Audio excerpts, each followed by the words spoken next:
probably try the wines first before any, make sure that they're okay. But it's a real pleasure to host you guys. I mean, this event has been long in coming. You know, originally I think it was scheduled for spring, but we're finally all here. I mean, what a great thing to celebrate, and on a great day. It is for us, just where we're at. This is probably the busiest day of harvest. And there's no Wi-Fi in here. And so luckily, if my crew outside kind of like freaks out and comes running in, there's like 75 of you here to like stop. But we got to finish picking the Fay Vineyard today, or bright and early this morning. It's kind of fun for those of you folks that are visiting Napa Valley. Actually, one of the neat times to go out during harvest is really freaking early in the morning. Like 6 a.m., drive up and down the trail and you see these little UFO like lights illuminating the vineyards, because most of the grapes are harvested at night and then brought up here to the winery first thing in the morning, so that when we get here at 6, anyway, we can immediately start getting the fruit into the tanks. It's been a great harvest so far. We'll probably finish picking maybe next week. But we have some fun traditions. You know, we all grow harvest beards. Not the ladies on our crew. And Saturdays we all wear sports jerseys, and so I feel comfortable being here with you guys. I had to bring this is my harvest vest, all right? So I've been wearing this thing for 20 years, and it has everything that we need to make wine. So, there we go. I do wash it after harvest. So you have your flashlight, right? Winemaking is all senses. You got your flashlight, got reading glasses, we got calculator, we got keys to get into the cellar. This is useful to get into the library as well later.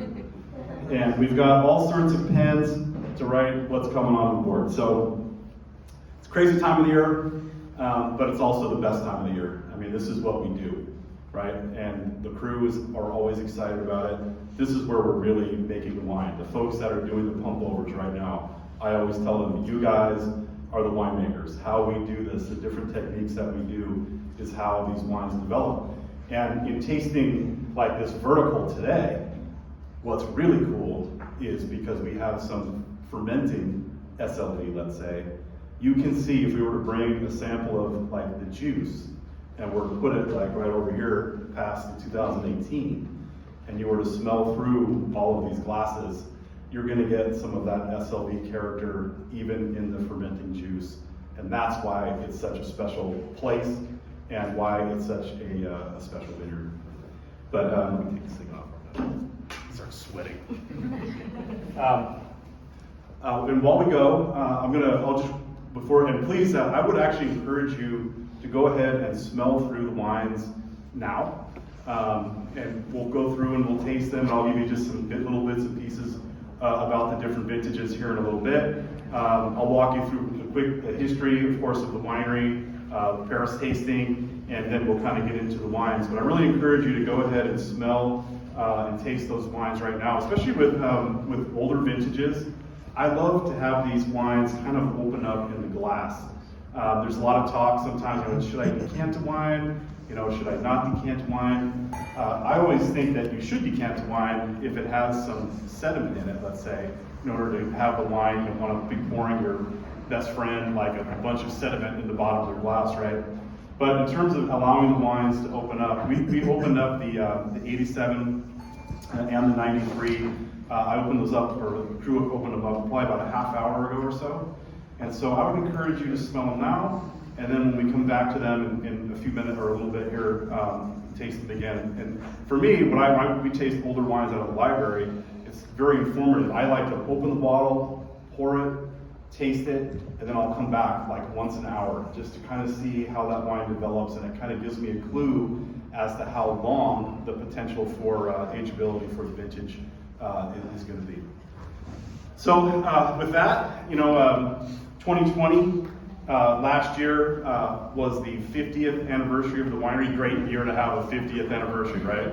We actually had planned a whole bunch of fun events, opened some big bottles and things like that, which obviously wound up changing. But our founder, Warren Vernarski, he was a college professor in the 60s at the University of Chicago, and he went on a sabbatical to Italy and caught what all of us winemakers seem to catch. It's called the wine bug, and decided that he preferred for his family to have a agrarian lifestyle.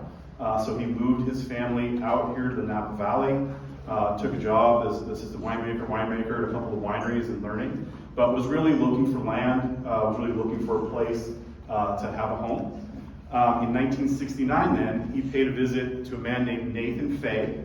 Mr. Fay was the first person to plant Cabernet Sauvignon here in the Stag's Leap District.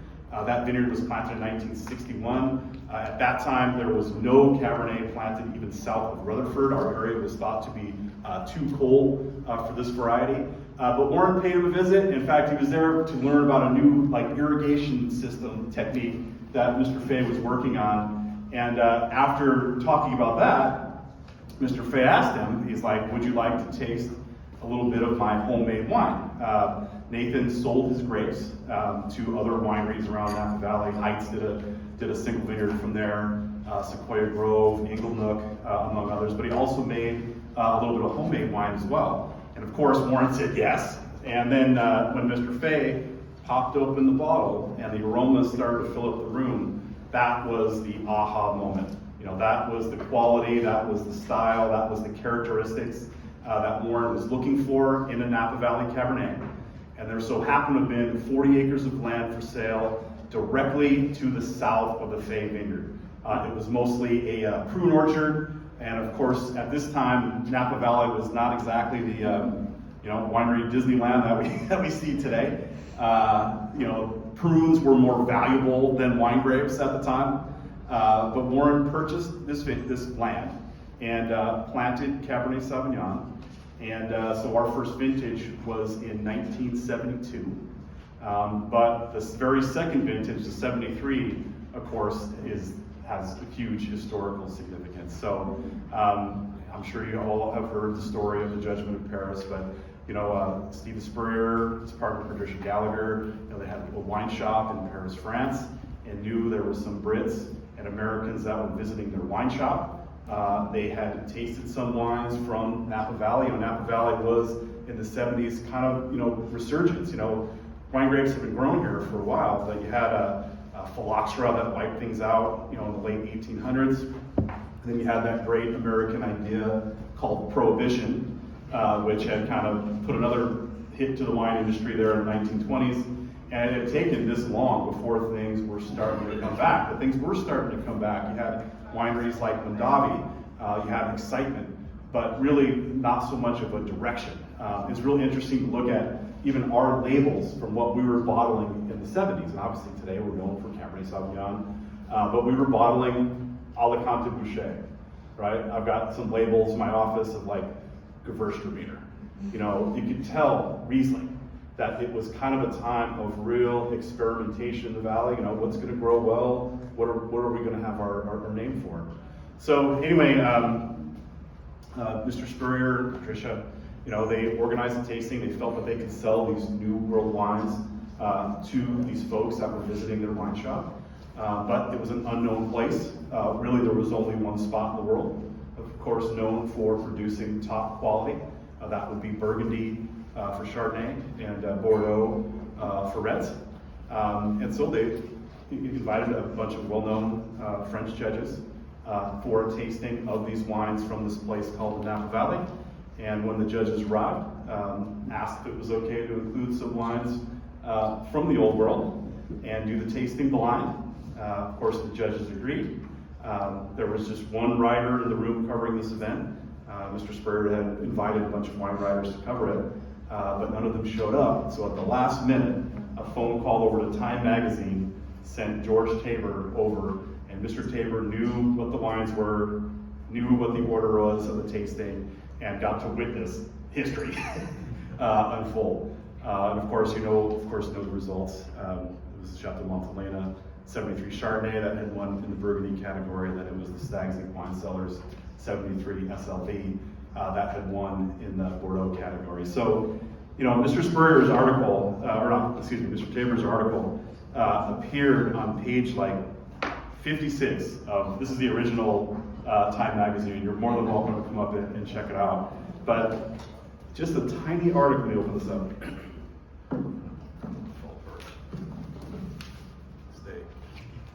But here you got like a Roger Staubach tire commercial, right? And there it is. But this little article documenting this tremendous victory for the U.S. wine over what the French were most known for, that got picked up by news organizations around the world. It would be the 70s version, I guess, of going viral. And for vintners here, you know, it's such an innocent event. You know, Dorothy Telechev was one of the members that was witnessed this or heard about the tasting, called to Barbara Warnarski to let her know that they had won a tasting. And Barbara was like, oh, that's very nice, not knowing what it was, hung up the phone, and then called to Warren, who was doing some business back in Chicago, and said, Warren, you know, we won this tasting in Paris. And his response was, oh, that's very nice, and hung up the phone. It was not for a few days later when he realized what the other wines were and what the ramifications were going to be, then he tried to buy back all of the 73 SLV that he did. But for sure, you know, listen, for vineyards and viticulturists at the time, I mean, this was the glass ceiling moment. You know, this event provided direction. It gave validation. Yes, this is a world-class wine growing region. Yes, we can grow world-class Chardonnay, world-class Cabernet Sauvignon, and really gave direction to the valley, inspiration to the valley, and is for sure a defining moment that will never be forgotten. And here we are celebrating the 45th anniversary. It's kind of funny, the 40th anniversary, I was back in Canada, or Montreal, at an event with Beau Barrett. And it was a dinner. We had all the different principals were there representing some of the different wineries from Napa. And this event was freaking crazy. I mean, the excitement, the energy, the people, and it was, for me, my first time attending one of these. And so I went over to Beau, and I'm like, is this like this every year? And he's like, Marcus, it gets crazier every single time. So, obviously, we were honored to be part of that history, and to present to you. We don't have the 73, I guess, to taste, but it is very good. I'll tell you that. I've had the opportunity to try that a couple times, and it is a special wine. But to walk through kind of the vertical of SLV and why it is, why I think it is such a special place and such a special vineyard. And to start with, let's talk about a bit of the area that we're in.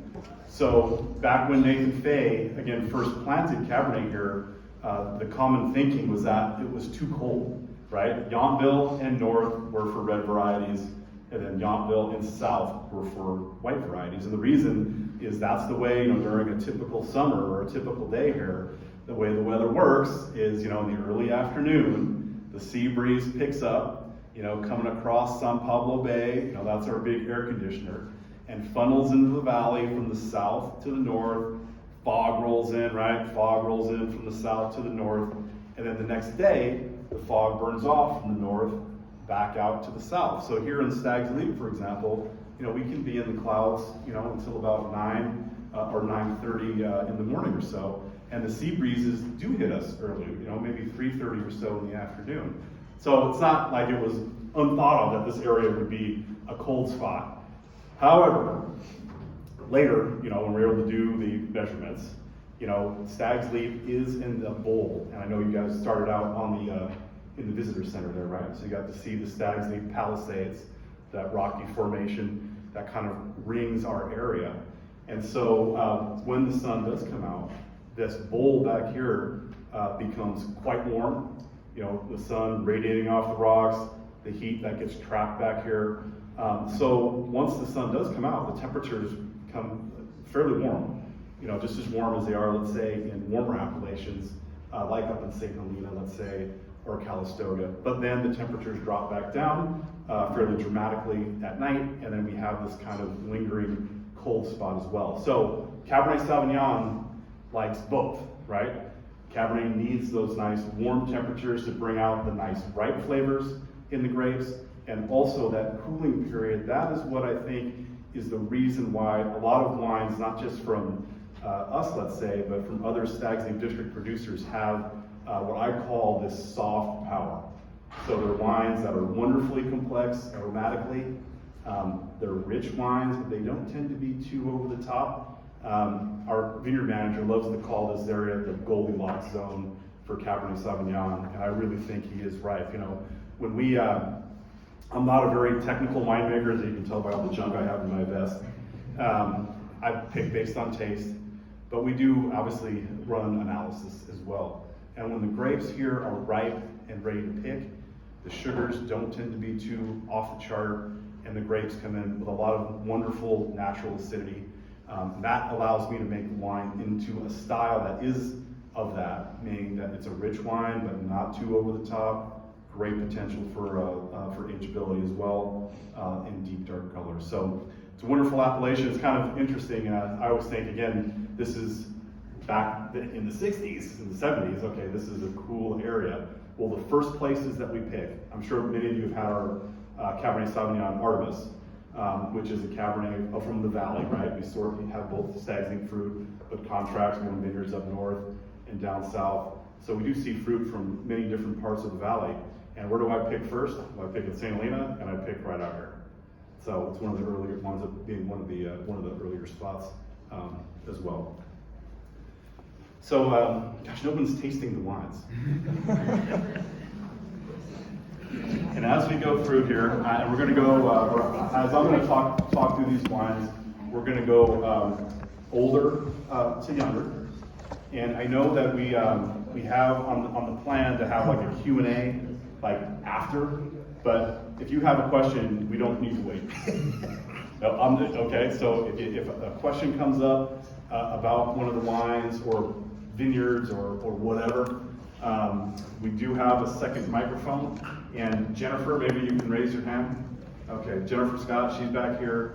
And if you have a question that you want, you know, this room echoes. I mean, you could also just yell at me. It's not really, it'll be fine.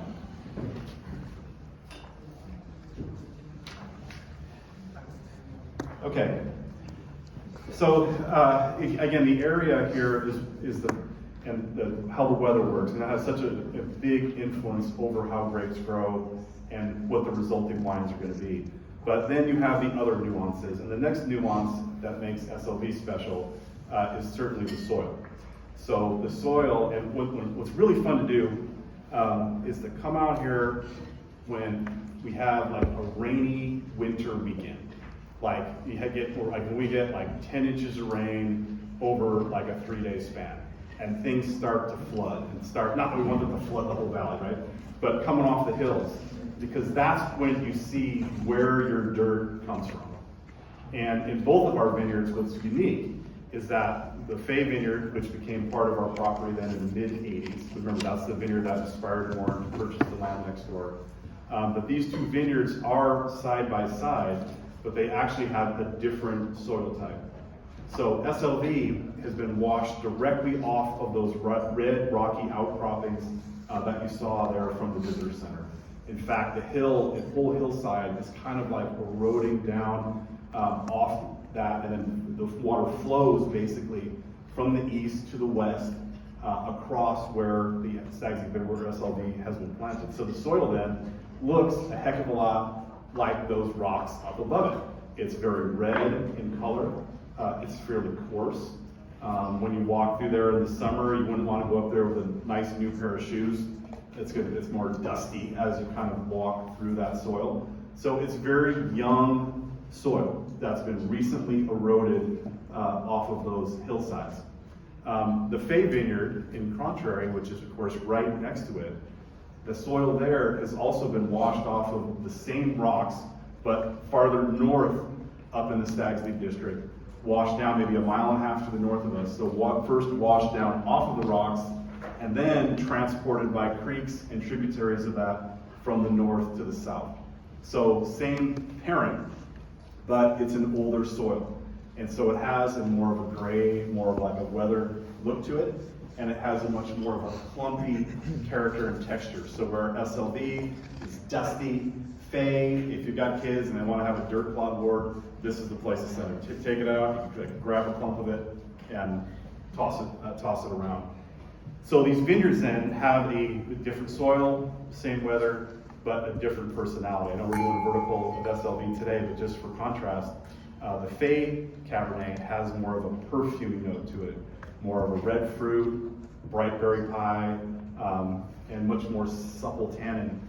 SLV's personality, to me, we're going to see it, and once in a while I want you to look for as we taste through the vertical here, but you certainly see it in the very young wines as well, is it has more of a dusty cocoa powder.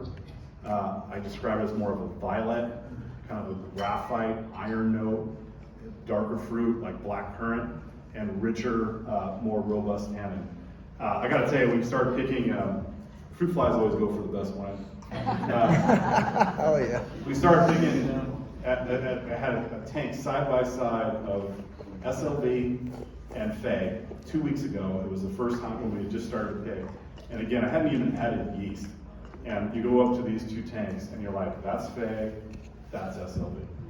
It's very distinct, and I think, again, it's what a great vineyard, I think, is one that that has personality. And when you go back and you taste through a vertical, you can see it. You know, every year as we taste these wines are all going to be a little different. You know, every vintage is different. You know, we have warmer years, we have cooler years, we have, in this case, we have older vines and then younger vines as we go. But if you can see a bit of that personality in every one of the wines, then that to me is what gives it a real personality and what makes it really special. So starting through here, we're going to start, I'll start with old to new. There are actually a couple of interesting similarities in the vintages anyway with 87 and 93, and that they were both hot, very warm vintages, low yielding. In 93 in particular, there's a bit of shatter during bloom. So a couple things, and obviously it's harvest now, so this is all stuff that's really high on top of my head.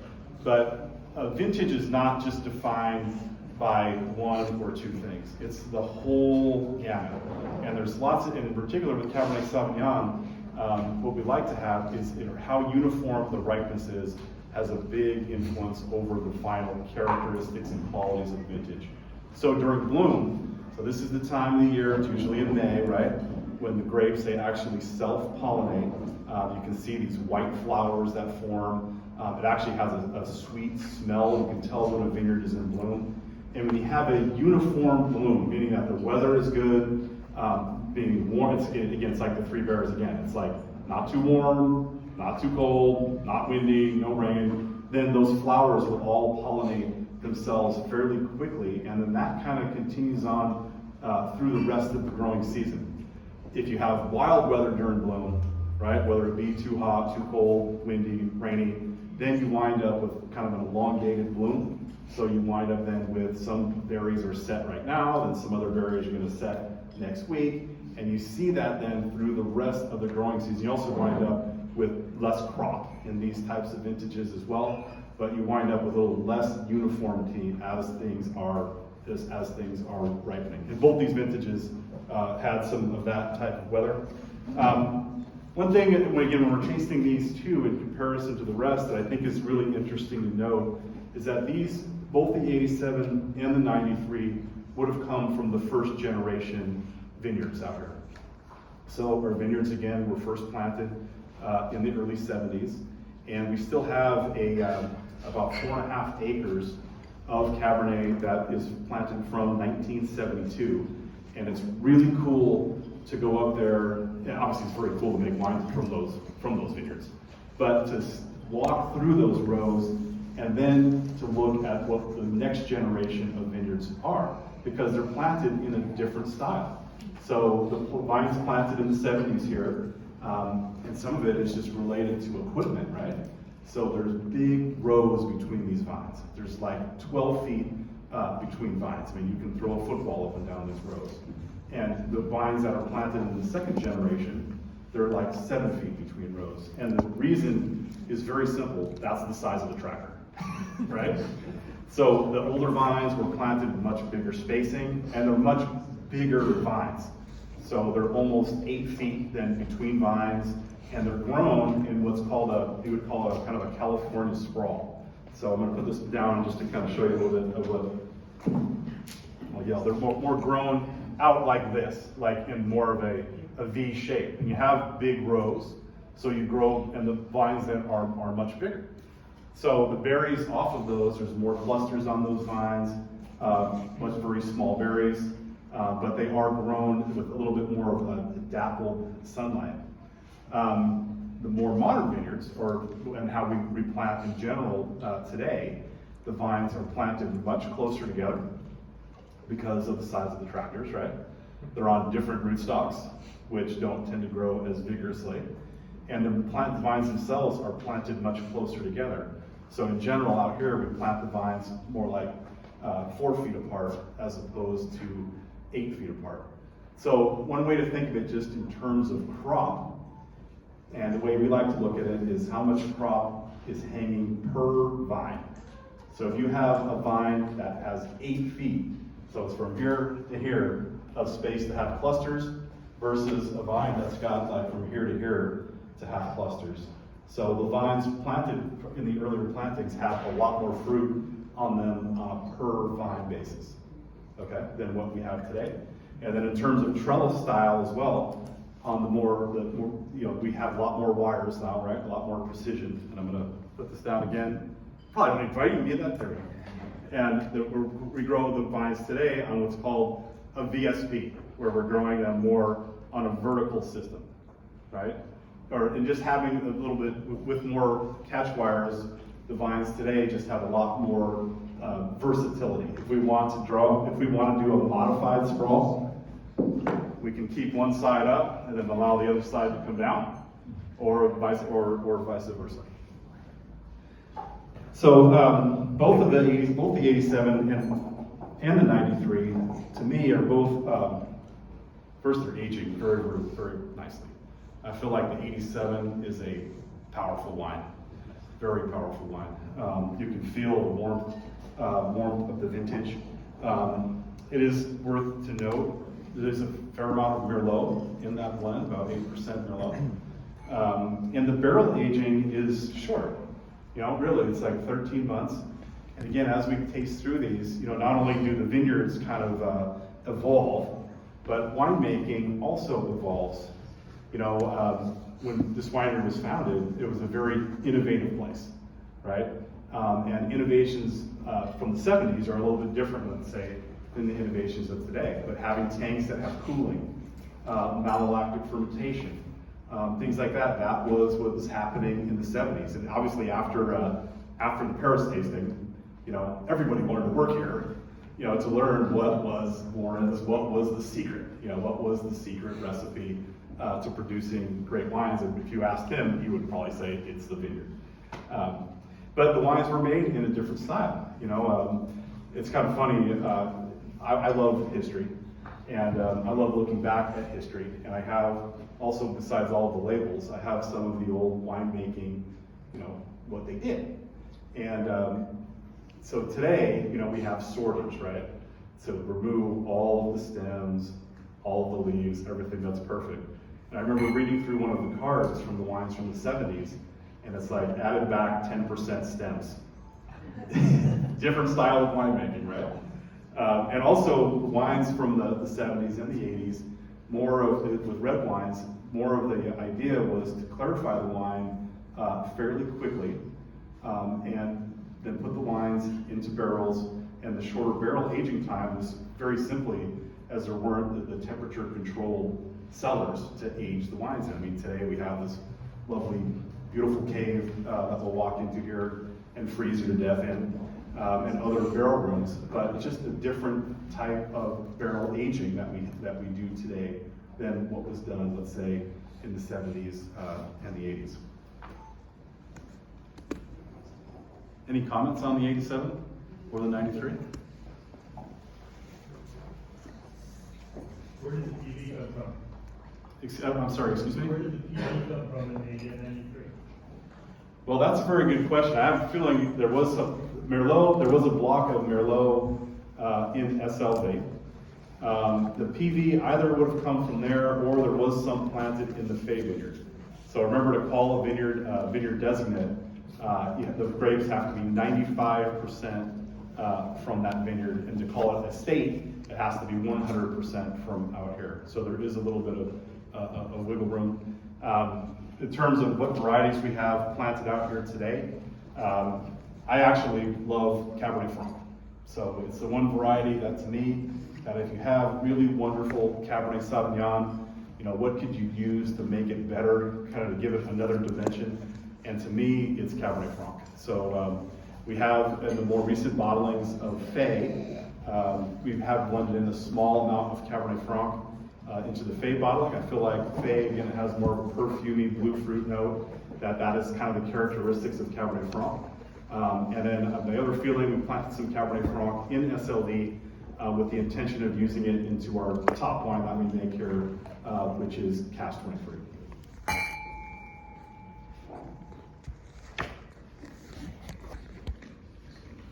Okay, and moving over here into now the 2003. So again, now you have the next generation of vineyards. So remember in the late 80s and early 90s, a lot of vineyards here needed to be replanted. And a lot of the reason for that was due to a rootstock called AXR, which was largely planted and was supposed to be resistant to phylloxera, which is a root-eating louse that kind of decimates the vineyard. But this rootstock failed, and so a lot of vineyards then needed to be replanted.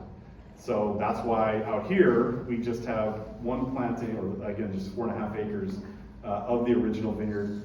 It was planted onto St. George rootstock, which today, this is a wood table, it's still resistant to phylloxera. So that's why we get to make wine from those vineyards still.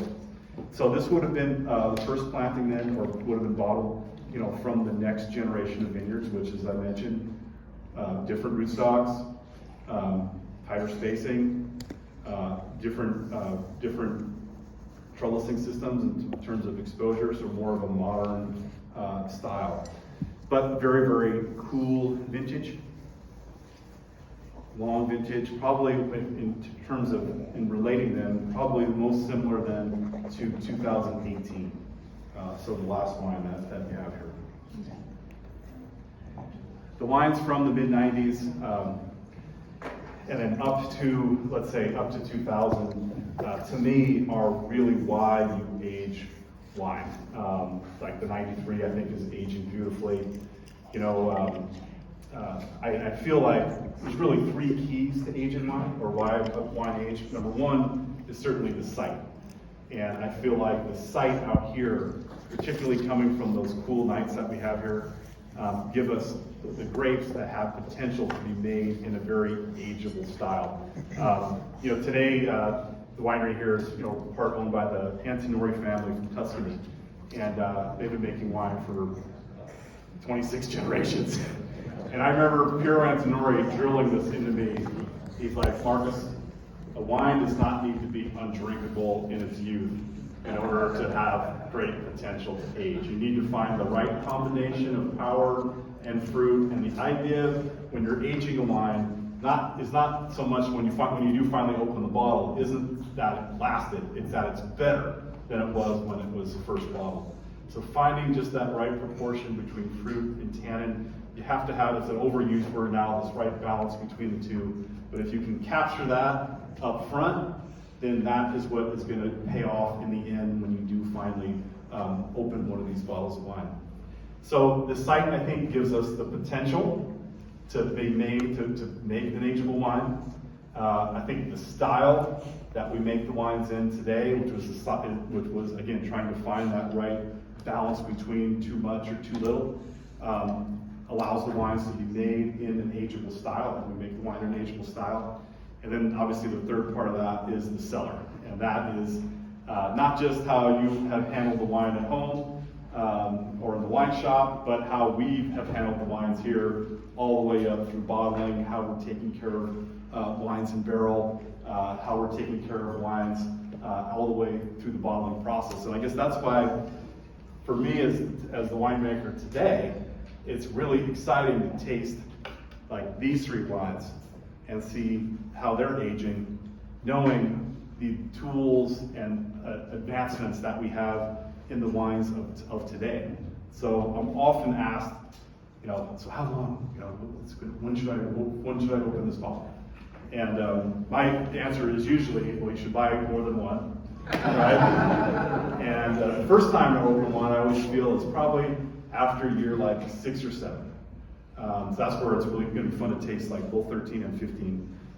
Because that's when the wines have kind of just started to gotten rid of some of that youthful exuberance, and particularly in SLV. SLV tends to be, I call it, it's a bit of a lazy vineyard in how it develops, both in barrel and in bottle. It just kind of goes in its own SLV slow. I didn't even think about that. It's kind of this slow pace in how it develops. And year 6 or 7 is kind of that next one. And then the next step then, if you have one that you're going to put away for a long time, the way I just look at history, and I'm like, well, 93 through 97 right now are kind of like in their peak. So I know that our wines from today can go at least that long, and potentially more, but there's only one way to find out, right?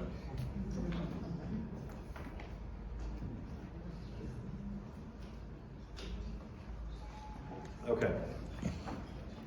Okay on time. So now we're going to jump up to 2013. So 2013 was really a great vintage. Certainly a power year, I would say, for Napa, and certainly the most powerful in terms of structure as we look at the wines from 13, 15, and 18. And it was a similar start, let's say, to this year, in that it was dry, like really dry. Grapevines woke up, things started to grow. We were able to get control of the canopies fairly early in 2013. So a lot of really good light exposure and really small berries. So grapevines are like weeds, okay? They love to grow. And Napa Valley here with our wonderful soils, really the key there's a lot of different other steps in viticulture, but is trying to get control over their growth, particularly from the vegetative side, so that the vines can then in turn focus on ripening the fruit. So what happens, I mentioned earlier, the whole growing season is what defines a harvest. So earlier on in the growing season, I'll give you the example, would be 13, and we don't have 14 here, but well maybe 18 is a similar example, would be one. But 13, we had a dry spring. So that resulted in smaller berries, more sunlight, more structure. 2018 and 2014, we had more of a wet spring. So you wind up with a little bit bigger canopies, a little bit bigger berries, and more elegant wines than in the end. So what happens in the spring has a big factor over what can happen, what kind of defines the wines in the end. 13 was a fairly warm vintage during the growing season. We had a little bit of wet weather in the early part of September, but really it was kind of I don't want to say boring. I mean, no year is ever boring, but after the last few vintages, we like boring vintages. Less of that. But a year of tremendous structure in terms of vinification. When I taste, and that's why for me, I love trying our older wines because it helps me to really focus in on what are the flavors of SLV, and that's what I try to express. I feel like it's my job to make wine that is expressive of this place and bring out the flavors, the aromas, and the texture. So in terms of the yeast that we use, and particularly in terms of the barrels that we use, I really try to match what the flavors are of SLV with the flavors of the barrels and what the different yeast and the different fermentation techniques that we use to really try to coax out some of these flavors and some of these characters. 2015 was not a boring vintage. 2015 was really defined, I think, by really two things. So first was, and I mentioned earlier, crazy weather during bloom. So that resulted in a lot more kind of variability on the clusters. Lower yield, this was not the accountant's vintage, for sure, and smaller berries. The growing season itself was fairly normal, and then early part of September, we had some pretty big heat waves. So, you know, the growing season, or what defines the vintage, is the entire growing season, but definitely at the end, in Napa Valley anyway, you know, does the heat come? Yes, no, how much heat is it? Really puts kind of a finishing stamp, I would say, over the potential quality and definitely the characteristics that you see in the wines. So in this case, we had fairly low yield, big heat, so you wind up with riper grapes, right? So I feel like the 15s for us definitely have more of a darker tone to them, more darker fruit. Maybe the tannins aren't quite as rich as 13, but also the 15 wines do have a richer side to them, a richer structure, and that is definitely the reason why you have low yields, a little bit of variability, and then some big heat at the end. You know, these kind of vintages are I feel like it's a great vintage, but certainly, and again, it's harvest, so you get more insight. I mean, how things finish up is so important. And for winemakers, our relationship with our vineyard managers, this is where all the donuts and stuff that you drive by the office really pays off. Because in trying to get things to finish at the end, you know, I'll be out there tasting the grapes, and I'm like, well, this is what happened. This is exactly what happened in 2015. So I'm out there tasting the grapes, and I'm like, these aren't quite right. And then you look, we're all weather people during harvest, so it's like, there's a big freaking heat wave coming. So what do? Well, we did two things. Number one is we went out and on the warmer side of the canopy, so the grapes, again, are grown up, right? And you have, this time of the year, the grapes on more of the northern side don't see a whole lot of sunlight, but the grapes on the southern side, or the west side, are gonna see a lot of sunlight. And so on the sunny side, we actually went out and pulled the wires down and actually fluffed out Kirk was real happy about this, and fluffed out the canopy so that we had some shade or more shade in the fruit zone to help get some shade, knowing that seeing that this heat wave was coming. And then we applied some drip irrigation so that the vines were ready. They were ready to deal with this. They were ready to continue to function and continue to ripen. I wanted to push out ripeness, and that's what we were able to do. And I think the 15 SLV, you know, the best way to explain how the resulting quality of SLV is maybe to look at Cask 23. You know, that's our top wine that we produce. It's a blend of the very best grapes from Fay and the very best grapes of SLV. The first few vintages I worked on Cask 23, I thought there was a little bit of maybe a rhyme or reason. The 2012 vintage was almost a 50-50 split between the two vineyards. It was a very even season, very balanced season, like, okay. 2014, you know, a very elegant year, or excuse me, 13 was a powerful year, and the resulting blend of Cask 23 had a little bit more Fay, more elegant vineyard, made sense. 2014 was the opposite. 14 was a more elegant year, and the resulting Cask 23 wound up being more based on SLV. Makes sense. So now I'm starting to put a little bit of, like, you know, I have an engineering degree, so it's like, oh, so maybe there is some sense to this. And then you got to 2015, which, again, I would call it a more structured year, a bigger year, and it's based around SLV because it was so dang good. So.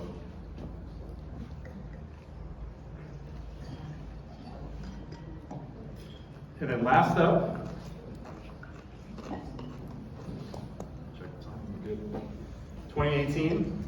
So following the drama of 2017, I think Mother Nature was definitely having giving us a bit of a break. It was kind of as a vintage, I call it kind of a tale of two seasons. So first, during the summertime, it was just classic Napa Valley weather. The sea breeze was on all summer, and the way I could kind of measure it at home is, I like to barbecue, and my wife, kids, dog, hang out in the evenings. And during 18, it was me and the dog. Because I live in Napa, and so we get the sea breezes early, and it was just too dang cold. So for, going into harvest for the white varieties, for Sauvignon Blanc and Chardonnay, they're all really excited because we like the cooler years for those varieties. Really bright fruit, thirst-quenching acidity. We were just loving it. And then we got to the end of the Chardonnay harvest, and we're like looking at all the Cabernet out there, and we're like, oh crap, we need a long season to get this stuff right now. And that's what we got. The weather turned. It was like 80 degrees during the day, 50 degrees in the evening, which is just perfect ripening weather in the fall. We did not get any big major heat spikes that would have kind of pushed some things along. Harvest continued all the way up really to we got them picking in 2018 in the first week of November. And realistically, we had probably 2 more weeks even after that, before the rains came. And in the resulting wine then, I think you see kind of 2 things. So the 2018s, I think, are wonderfully aromatic. They're very bright, they're very fruity. And I think that is a function of the cool weather that we had during the summertime. And then when the taste and the texture of the 2018s, they're rich, but they're really plush. The tannins are plush. They're there, they're substantial, but they have a very plush texture to them. And that's what happens when Cabernet has a long ripening season. In winemaking, those years are really fun. If you have that nice, bright quality of tannin, that allows us to be a lot more flexible in the cellar, into how we ferment, how long we can keep the wines on the skins, how we can do the pump overs in order to get, the key is of course to get rich and ripe tannin, but not bitter tannin. But the tannin, of course, is the structure of the wine, right? And in a year like 18, where you have these beautiful long growing seasons, that's what you wind up having and getting to work with.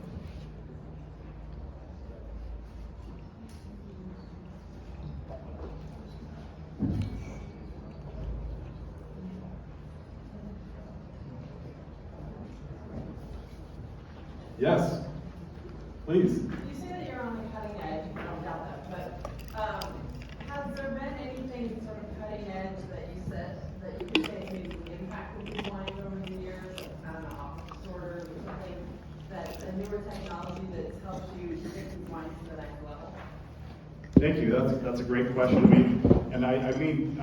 I wouldn't say that the historic, I call it historic cellar, which means it's old, is necessarily cutting edge. But in the winemaking techniques that we use, and both in viticulture and here, I think you can never be, I would never want to be a recipe winemaker. A, that's boring, and B, the wines would become, I think, ordinary. We need to, both in viticulture and in winemaking, you have to use your senses, you have to use your sight, and you have to change. If you farm the exact same way, let's say, in a dry season as a wet season, you're not going to be producing the best grapes that you can. And the same thing when it comes time to harvest and in the cellar. So I'm constantly adjusting kind of how we do to try to adjust to the season to make the best wines that we possibly can. Things have changed. Here's an example. I know when I was first came here, this winery again has such incredible history. And the first thing I'm thinking to myself is, I can't change anything. I'm gonna get in trouble or something like that. I don't know what I'm gonna get in trouble with. But one of my first meetings with Warren Fenarski was in 2013. And he is a grower and remains a grower today. In fact, some of the grapes that we're crushing out here are his grapes from the Arcadia vineyard in Coonsville. And he had wanted to come down to talk to me about the weather and some of his Chardonnay grapes, and it was this, his assistant came down, assistant to the assistant, and Warren comes down, and he's like, there's all these charts and stuff like that, and I'm like, oh my God. And he's like, so I wanted to explain what he wanted to do in the vineyard, and I'm like, well, Warren, it's your vineyard, do whatever you want. I'm not gonna pick this for a week. And then I thought to myself, you know, I've got these 2 tanks of SLV. I've been crushing some of the estate wines. Yeah. And I'm like, do you want to go taste some wine? And his eyes got like this big, and he's like, yeah. So gave him a glass, get winemaking tools, right? And I went over, and I'm like, we had 1 tank of SLV that was kind of from the old lines, that was kind of weak and weedy, and then another tank that was beautiful, big, rich, like these wines, right? And I'm like, Warren, so what's going on here? And he's like, well, you know, Marcus, there's an underground stream that goes through this part of the vineyard, and it's always produced this kind of style of Cabernet. And all I could think of is, I just learned in 1 second what would have taken me like 6 years as a winemaker to learn. So through the years then, you know, Warren still lives here. He lives, his house is right above us here. And when we have brought new equipment or new techniques, when I've shown him what we're doing, and I see this excitement about it, and like this curiosity about it, and I get asked about 6,000 questions about it, then for me as the winemaker today, I feel like, okay, this place was innovative when it was founded. The founder, it was an innovative person, had a sense of curiosity, with the goal being to produce the finest quality wines that maintain the presence of the place. And I'm like, that's what I want to do today. And there are winemaking does change. I mean, there are new barrel types, for example. The cooperage changes. The folks that make the barrels for us, you know, it could be a different person that's buying the wood, different toasting techniques. All these things people are constantly improving on. And I think it's important for me as a winemaker to be on top of these things and to be trying, whether it be a new yeast or new barrel types, or one of my assistant winemakers, he's all into native fermentations, right? Which means that you don't add any yeast, you just kind of like let things roll. And I think it's important for us to be open to those things and try new things with the goal to make better and better wine. So we're constantly looking, constantly trying to find better ways. I think here in Napa, this is a wonderful place to grow grapes. And in a great vintage, if you don't make a great wine, you probably shouldn't be here. Where you really earn your salt is in the difficult vintages. That's where your experience, and that's where, again, being able to change and being able to be open-minded to I think I'm going to go this way, but no, I'm not going to go that way. I'm going to go this way instead. I think that's what really is the important thing in what we do.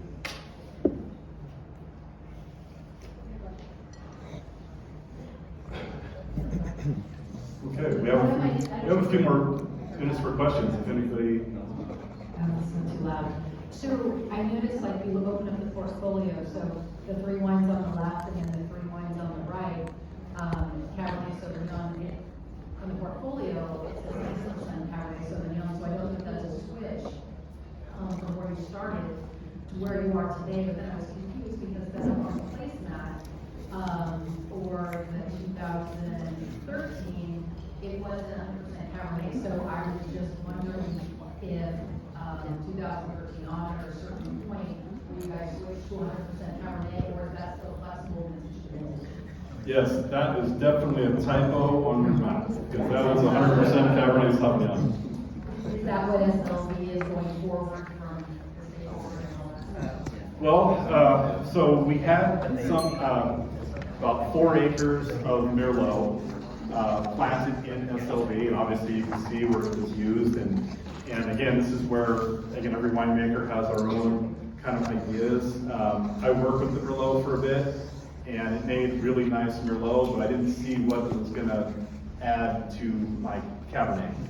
So when I look at Cabernet Sauvignon, and if you look at other varieties, whether it be Petit Verdot, Malbec, Merlot, Cabernet Franc, Carmenere, your other kind of blending varieties, I guess to me, if you've got awesome Cabernet Sauvignon, what do you need to, what variety, is there a variety that you need to blend it? A lot of the varieties, like if you were making wine, a Cabernet wine, let's say, that the color was kind of tough, right? That's where the structure wasn't really there. That's where a variety like Petit Verdots are big, muscular, dark, floral, right? That's where, okay, well, a little bit of Petit Verdot is going to help out my Cabernet Sauvignon.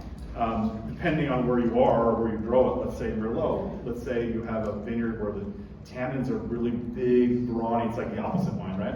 Then that's where a Merlot, which tends to be a little bit softer and a little bit silkier, that can help me with producing a better Cabernet Sauvignon. Malbecs are dark, they're kind of spicy, where you would use that with Cabernet is also kind of a similar as with Merlot. If I needed something to kind of soften things, add kind of a little bit of a salty or peppery component to it. But when I look at these vineyards out here, I see have great structure. I don't need to correct for that. It's not too structured, so I don't need to correct for that. So I've got really good raw materials to work with. So that's where, to me, the one variety when you have great Cabernet Sauvignon that can potentially make it better is Cabernet Franc. So Cabernet Franc is a difficult variety to grow. It tends to not want to be uniform.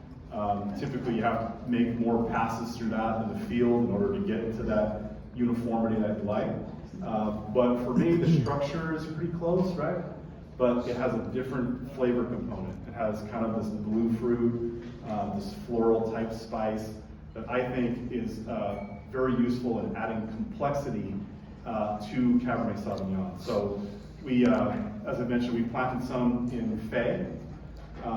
Fay, as a wine, has a kind of a floral component to it. So I felt like Cabernet Franc might add another dimension to that. And then the Merlot that we had in SLV, we replanted that also to Cabernet Franc with the intention of maybe add another dimension to the Cash 23 blend, which is a blend of the two.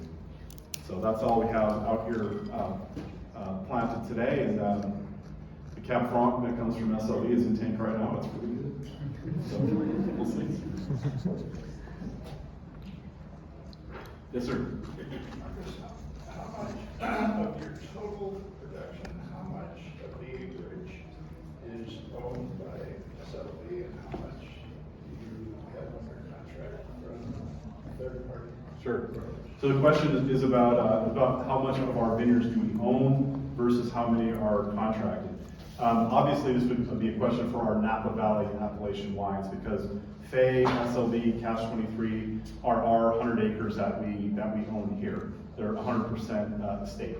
But we do make 3 Napa Valley Appalachian wines that are a blend of both owned and contracted fruit. So with our Sauvignon Blanc, for example, this vintage, roughly 40% of those fruit comes from, we own a Sauvignon Blanc and Chardonnay vineyard in the Oak Knoll appellation. Probably represents about 35% of Beta, which is the name of that Sauvignon Blanc. In terms of Chardonnay, we own from that same exact vineyard, probably represents about 20% or so of Caria, that's our Napa Valley Chardonnay. And then with Artemis, we probably own about 15 to 20% of our vineyards for Artemis.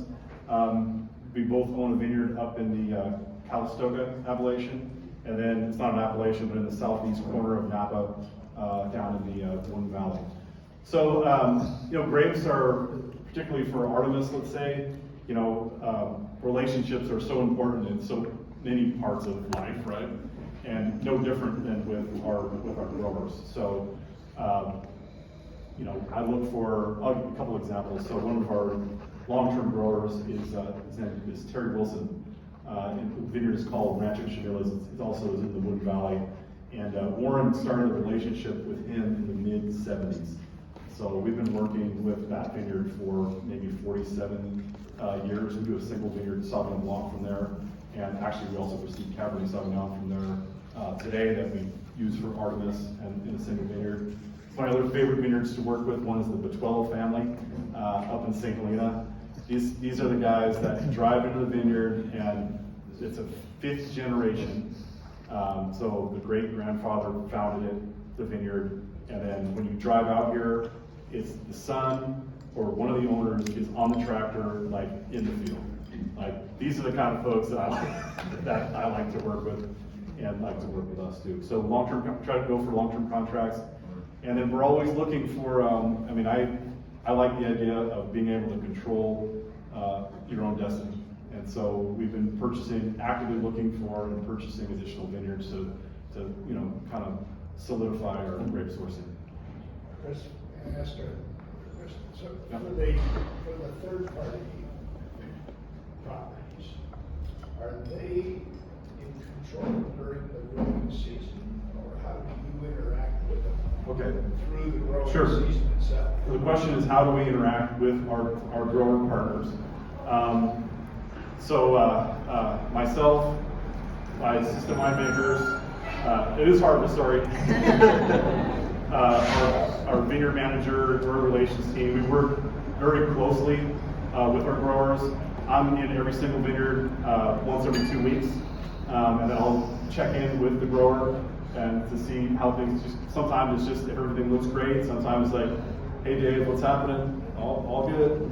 Or if I see something that is concerning, whether it be with timing of viticulture, but the key things, obviously pruning, cruise through to see how things are pruned, and then in terms of canopy development, the timing of leafing, the timing of dropping crop, the timing of shoot thinning. I mean, those are things that we're actively out in the field and working with our growers, giving advice, checking out if something doesn't look quite right. There's nothing cooler than when you do make that. I personally call in all the grapes. So I'll call the vineyard owner, and this morning it's Robert Jordan. I'm like, hey Robert, bring it in. Let's bring it in on Tuesday. And I was out there this morning in his vineyard while the crew was out there picking, and there is a personal side to what we do, and it's really important, and it happens. I think having good relationships with your growers, it pays off also in the challenging vintages when you need to go ask, listen, this is a cool vintage. I need you to drop some crop in order for us to get where we need to be, and for them to say, okay, I'm going to do it, is a really important component to producing quality wine every year. Yes, sir. So, thank you so much. The wine was fantastic. It's a great job. And I had a question though about, you said that you like to take your approach based on trying to coax out the flavors that express this place. And I see a real through line texturally. You mentioned texture, and also I have a lot of the same notes from wine to wine.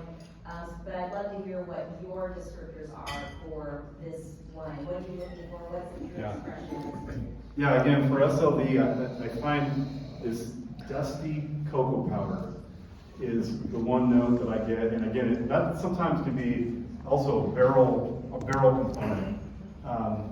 But I know that it comes from the grapes because I see the wines before I put them into barrels.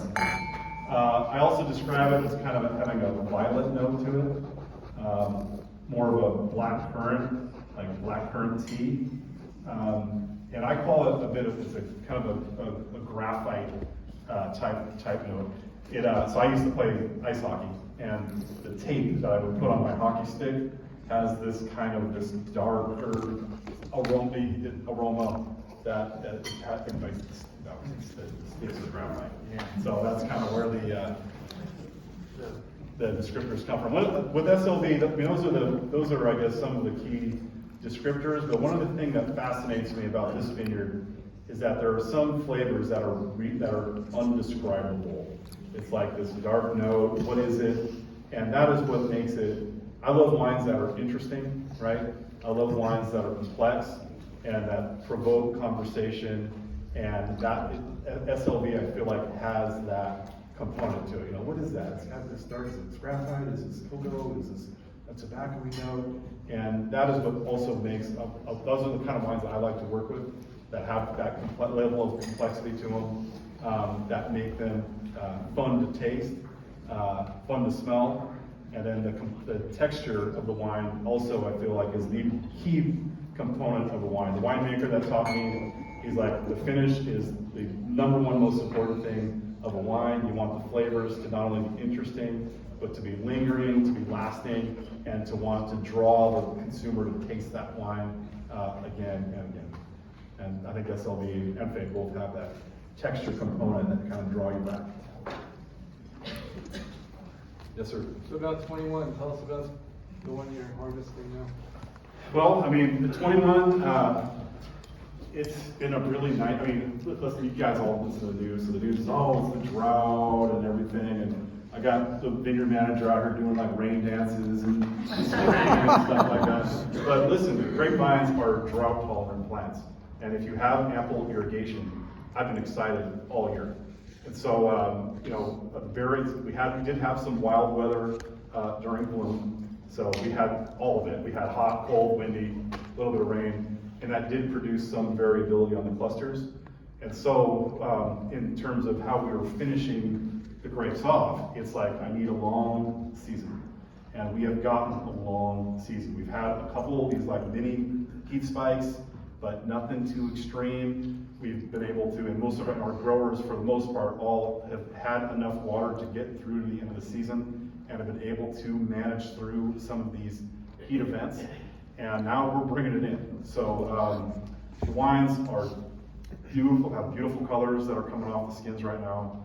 Nice textures. I was worried about, again, when you see variability in the vineyard, at least early in the season, then my fear is that, again, it's all about the quality of the tannin, so the structure, right? I want it to be ripe, sweet, not dry, not acidic, right? And the fear when I see in the vineyard some kind of variability is that that is what might show itself in the wines. But as the first wines are becoming dry and showing themselves, they are very flavorful. Tannins are very high quality. There is not a lot, let's say, in terms of yield. This is going to be another winemaker's vintage, not the accountant's vintage. Yields are definitely down. But, you know, listen, one more week of weather like this, I mean, it's supposed to cool down now. You know, I could see, at least for us, we're done picking fig today, and then we'll be finished harvesting at SLV on Friday. And I can see grapes for Artemis. Obviously, the whites are all in the barn. We'll probably be finished harvesting next week. So it's been a really great year. You know, all the winemakers that I talked to, it's like, you know, there hasn't been issues. You know, last harvest, there were lots of discussion about smoke, and when you taste just the purity of the wines from this vintage, it's been good, very good.